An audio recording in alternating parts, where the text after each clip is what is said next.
Salve, salve, torcedor! Hoje é sábado, mas temos boletim na área, sim, senhor, aqui no canal Detetives Vascaínos. Trabalho com dedicação, série com total responsabilidade. Vamos que vamos, hein?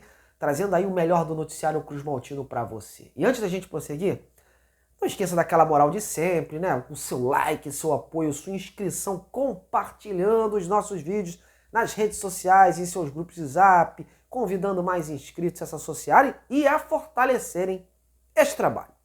E neste boletim de hoje vamos focar nas apresentações, né, do atacante Pablo Verratti e do lateral esquerdo Jefferson e destacar aí o que de mais importante falaram. Vamos também, claro, dar as últimas informações sobre Vasco e Grêmio. Meus amigos, neste domingo tem parada dura em São Januário. Eu vou dar detalhes do time do Ramon Dias e convidei também um setorista do Grêmio para passar aí os detalhes do time do Renato Gaúcho. Isso e muito mais você confere agora no canal. Por isso, vamos em frente. Bom, galera, vamos começar esse boletim de sábado destacando as apresentações, né, do Pablo Verratti e do lateral esquerdo Jefferson, né, que aconteceram hoje no CT Moacir Barbosa, né, os últimos anunciados pelo Vasco nesta janela, que se encerrou dia 2 de agosto. Os próximos serão o Rossi e algum jogador que, porventura, esteja livre aí no mercado sem vínculo nenhum, né? E o Vasco consiga trazer, principalmente para a zaga e o tal camisa 10 misterioso. Inicialmente eu trago aqui o Jefferson, lateral que veio do Atlético Goianiense.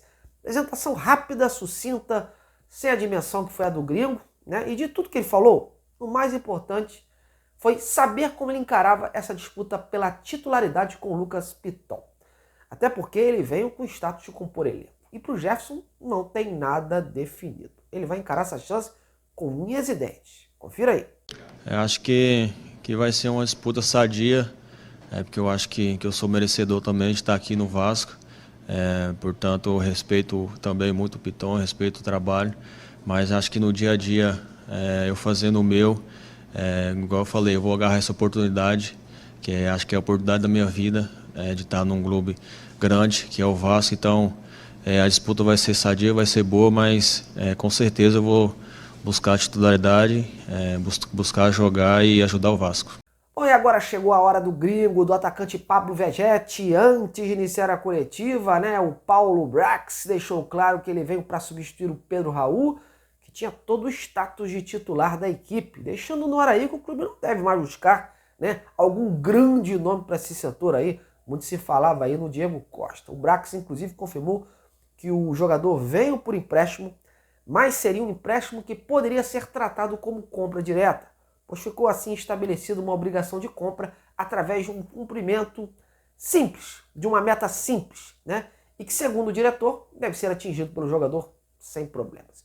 E o Verratti estava bem satisfeito à vontade, confirmando o que havíamos informado aqui quando da sua contratação, né? O desafio de jogar no Vasco falou mais alto. Na coletiva, ele explicou bem, né, por que aceitou jogar no Vasco e os fatores que influenciaram o jogador, né, a deixar uma vida cômoda, né, e o status de ídolo no Belgrano para aceitar um convite para um clube que vem enfrentando um cenário difícil nesse Brasileirão. Confira aí. Para mí es un gran paso en mi carrera, un club con tanta historia como Vasco.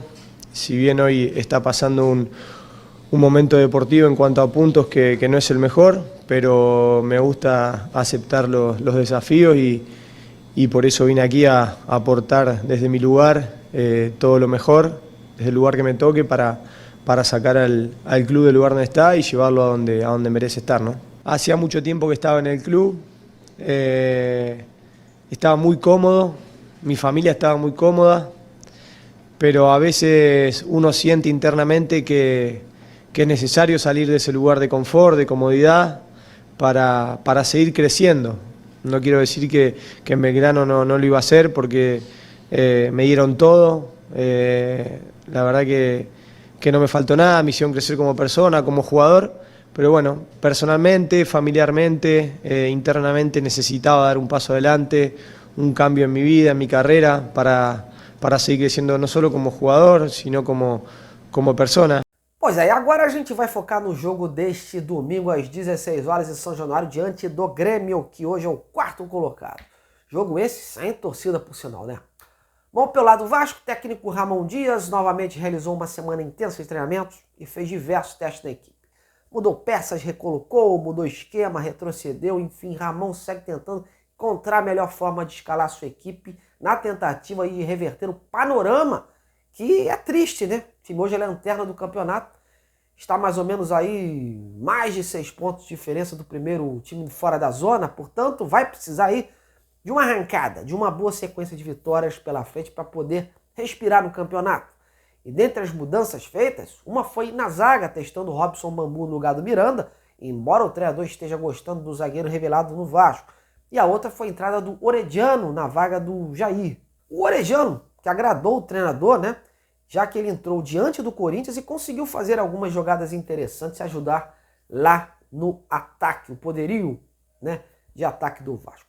A maior expectativa fica justamente nesse ataque. O Pablo Verratti foi contratado com aquele status de titular, né? E o argentino já está regularizado. Portanto, se nos últimos jogos os novos reforços que chegaram já foram para o jogo, que era lá em São Paulo, contra o Corinthians, o Verratti tem tudo para segurar a vaga. Porém, fica a dúvida de quem vai sair.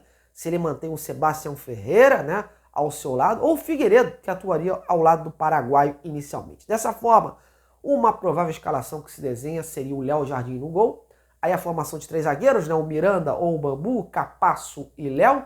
Mais à frente, Pumita, Medel, Prached, que é outro que assegurou a titularidade com o Ramon, o Orediano e o Lucas Piton. E mais à frente a dúvida, Figueiredo ou Sebastião e o Pablo Verratti. Bom, mas agora vamos falar do nosso adversário, né? Dar prosseguimento ao boletim, falando do Grêmio, time do técnico Renato Gaúcho, que faz uma boa campanha no Brasileirão, por sinal, onde está na 4ª colocação.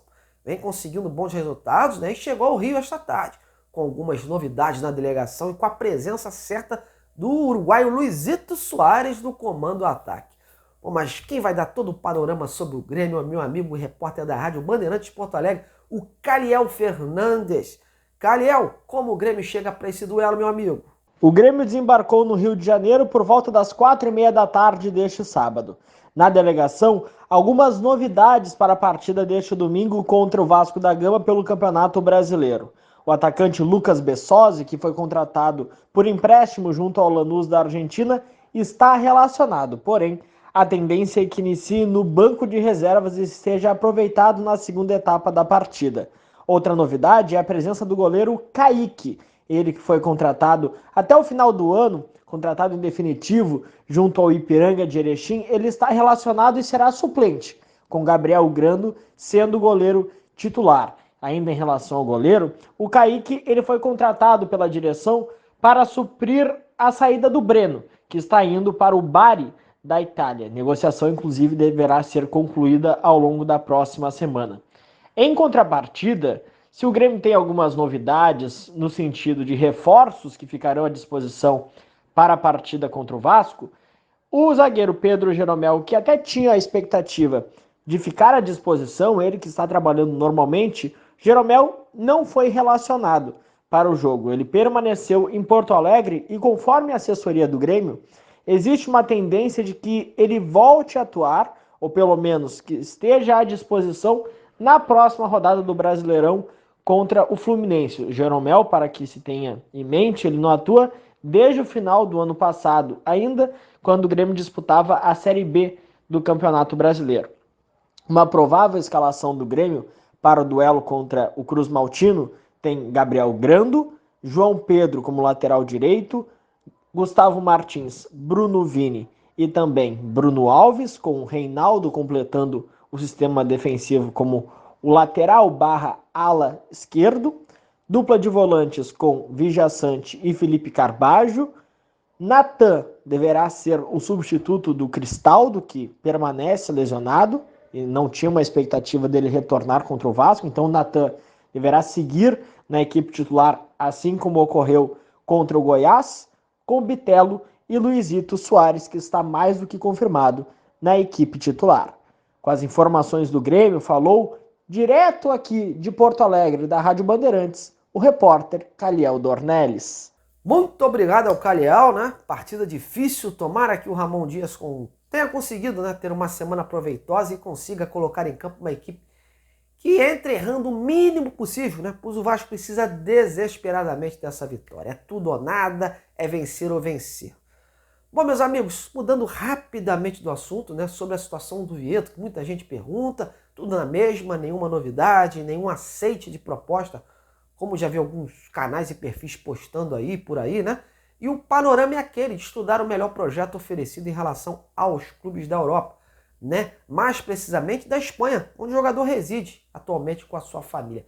Óbvio que essa campanha que a torcida do Vasco fez, toda essa mobilização, que teve até um vídeo, né, num telão, num dos lugares mais badalados do mundo, a Times Square em Nova York, contagia o jogador. Óbvio que isso é levado em conta. Mas nessa hora, né, há outras coisas envolvidas e que acabam jogando contra o Vasco. Enfim, e aquela coisa, né, lá na Europa, né, além de ser um projeto todo já num lugar que o cara já tem uma estrutura, lá se ganha em euro, né? Então ele que é argentino, que já passou aí por diversos países aí, e já atuou inclusive por lá, obviamente que acaba que falando mais alto esse desejo, né? E além do mais, meus amigos, o Vasco, né, que está tendo muita dificuldade de encontrar um camisa 10, muito também por conta da fase que o time vem passando. O cara lá fora, né, não digo nem só o Vieto, qualquer um aí, olha a situação do time na lanterna, e isso tem um peso preponderante na decisão, né? Dependendo do status do jogador, claro, né? Fora a grana, né? Quando era preciso tirar algum jogador de um clube. No caso agora, é conversar tete a tete com o jogador. E eu tenho até uma opinião sobre essa situação das negativas que o Vasco tomou no mercado mais recentemente, né? Se o tal protagonismo, né, prometido e entoado em verso e prosa, né, tivesse sido mesmo colocado em prática, dificilmente, meus amigos, os jogadores procurados teriam descartado o Vasco. A maioria das negativas, né, que ocorreu é reflexo, né, daquele planejamento mal conduzido e que hoje traz como consequência um time, né, mal das pernas e nessa agonia da luta contra o rebaixamento. Complicado, né? Mas vamos aguardar aí e torcer que ainda chegue aí um nome de peso para esse meio campo, porque está precisando.